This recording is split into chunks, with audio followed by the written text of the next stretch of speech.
నమ్మకం అమ్మ లాంటిది. మా మీద మీ నమ్మకం మిమ్మల్ని తప్పకుండా అమ్మని చేస్తుంది.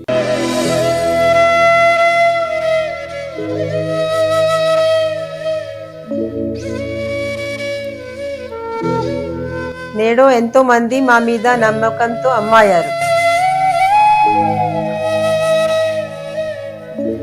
మీకోసం అమ్మతనం ఎదురు చూస్తుంది. వివరాలకు సంప్రదించండి కిరణ్ ఇన్ఫర్టిలిటీ సెంటర్, హైదరాబాద్, బెంగళూరు, చెన్నై, ఢిల్లీ. మీనం వారికి కనుక చూసుకుంటే ఇప్పుడు ప్రస్తుతం కూడా ఎల్నాడు శని నడుస్తుంది వారికి రాశిలో. అయితే మీకు ఫైనాన్షియల్గా ఎటువంటి వాటి మూలంగా ధనయోగం అనేటువంటిది ఉంది. మీరు ఏ దైవారాధన చేసుకోవాలి, ఏ దేవత ఆరాధన చేసుకోవాలి, ఏ మంత్రం చదువుకోవాలి అనేటువంటి అంశాలు చెప్తుంది నేనైనప్పటికీ చెప్పిస్తుంది సాక్షాత్ లలిత అమ్మవారిగా భావిస్తూ. ప్రధానంగా మీకు అగ్నితత్వ రాశి అవుతుంది ధనస్థానం అనేటువంటిది. సో అగ్నిరాశి అవుతుంది కాబట్టి ఇక్కడ ఎప్పుడైతే రెండులో కుజుడు ఉన్నాడో, అగ్ని కారకుడయ్యాడో, ప్రధానంగా ఏంటంటే ఈ 2-9 అధిపతి ఎవరైతే అయ్యారో ఈ 2-9 ఆధిపత్యం కలిగినందుకు ఇది కూడా కొంచెం గైడింగ్. ఎందుకంటే లగ్న దశమాధిపతి గురువు అవుతున్నాడు అంటే లగ్నంలో సెల్ఫ్గా దాని తత్వం గురువు సంబంధించిన తత్వం ఉంది.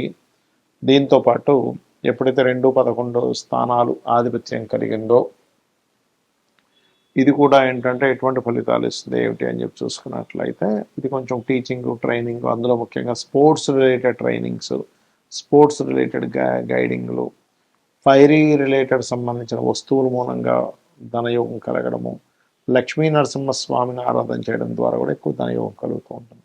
అయితే ఇందులో మీరు నవగ్రహాల్లో పర్టికులర్గా కుజ, గురు మరియు అదేవిధంగా రవి, ఈ 3 గ్రహాల దగ్గర దీపారాధన నెయ్యితో చేస్తూ మంగళవారము, ఆదివారము, గురువారము, శుక్రవారం ఈ 4 రోజులు దీపారాధన చేయండి. రోజు ఉదయం పూట చేయండి. మరియు దీంతోపాటు గోవులకు కాస్త క్యారెట్స్ తినిపించడము. మీకు దగ్గరలో లక్ష్మీ నరసింహస్వామి ఆలయం కనుక్కున్నట్లయితే కాస్త రెగ్యులర్గా వెళ్తూ ఉండండి. ఇదేమవుతుందంటే మనకు తెలియకుండానే మన జన్మజాతకంలో ఉండేటువంటి గ్రహాలు సెకండ్ హౌస్ ఏదైతే ఉంటుందో అది ఒక్కోసారి పాపకత్తెరలో పడ్డము, పాపగ్రహాల చేత ఈ కాంబినేషన్లో ఉన్నప్పుడు కూడా మనకి తెలియకుండానే ఫైనాన్షియల్గా ఇబ్బంది అనేటువంటిది ఏర్పడుతూ ఉంటుంది. కాబట్టి మీరు ఈ చేసినట్లయితే ఖచ్చితంగా ఫైనాన్షియల్ గ్రోత్ ఉండి తీరుతుంది. అయితే ఇక్కడ ధనయోగం లేనటువంటి జాతకం ఉండదండి, ఎప్పుడైనా గుర్తుపెట్టుకోండి. ధనయోగం ఏ రేంజ్లో ఉంది, ఏ రూట్లో ఉంది, అంటే ఏ మార్గంలో ఉంది. అది ఎలాగంటే కొంతమంది చూడండి హీరోలు, యాక్టర్స్ అవుతూ ఉంటారు, మోడల్స్ అవుతూ ఉంటారు. అప్పుడు వాళ్ళకి ధనయోగం లగ్నంతో సంబంధం ఉంటుంది.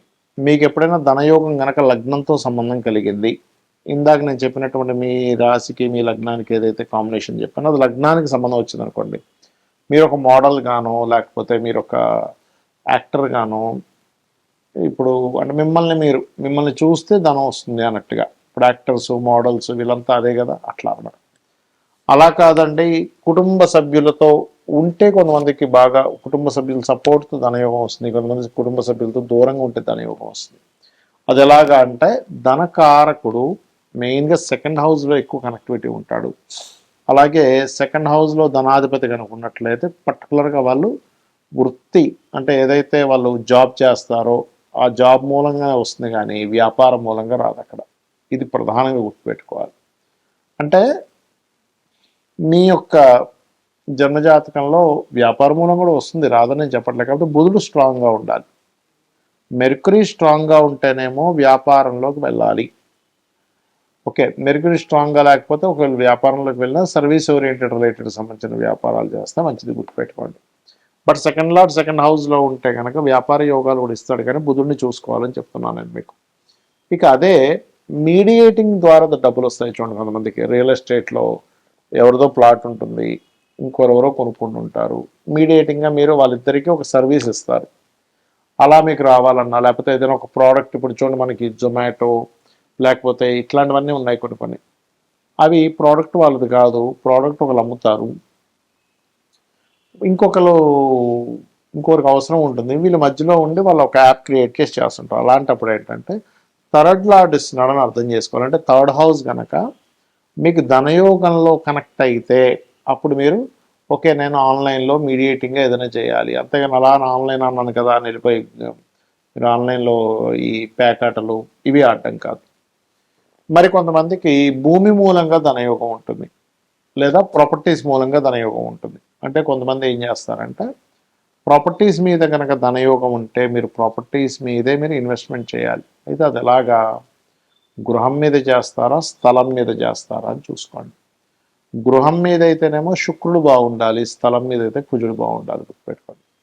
అంటే ఇక్కడ మనం అర్థం చేసుకోవాల్సింది ప్రతి ఒక్కరికి ధనయోగం ఉంటుంది, బట్ అది ఏ రూపంలో ఉందో తెలుసుకోగలగాలి. అది తెలుసుకోకుండా టైము అంతా వేస్ట్ అయిపోయి కొన్ని సంవత్సరాల తర్వాత అప్పుడు తెలిసి అప్పుడు సక్సెస్లోకి వస్తుంటారు.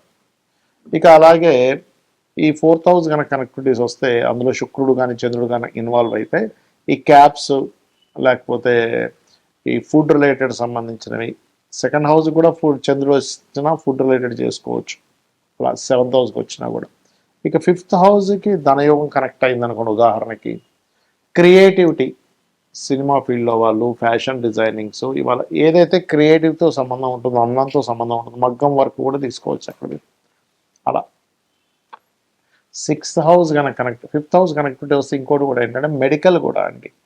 అంటే మీకు కనుక ధనయోగం పంచమ స్థానంతో సంబంధం కలిగి ఉంటే మీరు ఆరోగ్య సంబంధించిన వాటిలోకి వెళ్ళడం ద్వారా, అందులో పర్టికులర్గా రవి సంబంధం వస్తే కనుక ఆరోగ్యం ద్వారానే మీకు డబ్బులు వస్తాయి. అంటే మీరు ఆరోగ్యంగా ఉండడం వల్ల కాదు, మెడికల్ షాపులు, హాస్పిటల్స్, జిమ్స్ ఇట్లా తీసుకోవాలి. ఇక 6th హౌస్ కనెక్టివిటీ కనుక ధనయోగానికి వస్తే చిట్ ఫండ్స్ నడుపుతూ ఉంటారు. కొంతమంది చూడండి, ఎంతోమంది చిట్ ఫండ్స్ నడిపి లాస్ అయిపోతే కొంతమంది చిట్ ఫండ్స్లోనే కోట్లు సంపాదిస్తారు. దానికి కారణం ఏంటంటే 6వ స్థానాధిపతి ధన సంబంధం వచ్చిందని అర్థం. ఇంకోటి పంచమ స్థానాధిపతి ధన సంబంధం వస్తే వాళ్ళకి సంతానం కలిగినప్పటి నుంచి ఫైనాన్షియల్గా బాగుంటుంది. 6వ స్థానాధిపతి ధన సంబంధం వస్తేనేమో వాళ్ళు అప్పు తీసుకొని కోటీశ్వర్లే మళ్ళీ అప్పులు కూడా తీర్చేయగలుగుతారు. అదే అప్పు స్థానం కారకుడు పాడైతే కనుక అప్పులు పాలవుతారు ఎక్కువగా, అది గుర్తుపెట్టుకోండి. అలాగే 7వ స్థానం ధన సంబంధం వస్తే ఇక్కడ ఏంటంటే సోషల్ మీడియాస్ ద్వారా లేకపోతే జీవిత భాగస్వామి వాళ్ళ లైఫ్లోకి ఎంటర్ అయినప్పటి నుంచి వాళ్ళకి ఫైనాన్షియల్ గ్రోత్ చాలా బాగుంటుంది, గుర్తుపెట్టుకోండి. అలాగే మరొక విషయం ఏంటంటే ఇక్కడ మీరు 8వ స్థానం ధనయోగం వస్తుంటుంది ఒక్కోసారి. అది ఎట్లాగండి అంటే అన్స్టస్ ప్రాపర్టీస్, అంటే తాతగారు ఆస్తి మూలంగా దాన్ని డెవలప్ చేసుకోవడం ద్వారా, లేకపోతే రీసెర్చెస్ మూలంగా, ఏదైనా పిహెచ్డీ చేయడం ద్వారా. కొంతమంది అడుగుతుంటారు ఏమంటే నేను పిహెచ్డీ చేస్తే నాకు ఉపయోగం ఉంటుందా అని అడుగుతూ ఉంటారు. అలా ఏంటంటే వాళ్ళకి ధనయోగం కనుక 8వ స్థానం రీసెర్చ్తో సంబంధం ఉంటే పిహెచ్డీ చేయడం ద్వారా వాళ్ళు ఇంకా గ్రో అవుతారు ఫైనాన్షియల్గా. ఇక 9వ స్థానానికి కనుక ధనయోగం సంబంధం ఉంటే వాళ్ళు స్కూల్స్, కాలేజ్, టీచింగ్ లైన్స్లోకి వెళ్ళడం మంచిది. దశమానికి కనుక ధనయోగం వస్తే జాబ్సే, ఇంకా అందులో డౌట్ లేదు. లాభానికి కనుక ధనయోగం వస్తే అది ఏ గ్రహం ద్వారా వచ్చిందో తెలుసుకోగలగాల, ఆ రకంగా వ్యాపారాలు చేసుకోవచ్చు. వ్యయస్థానానికి ధనయోగం వస్తే ఉన్న వ్యక్తి ఉన్న ప్లేస్లో కాకుండా ఇతర ప్రదేశాలకు వెళ్ళడం ద్వారా విదేశాల మూలంగా ధనయోగం ఏర్పడుతుంది, ఇది గుర్తుపెట్టుకోండి.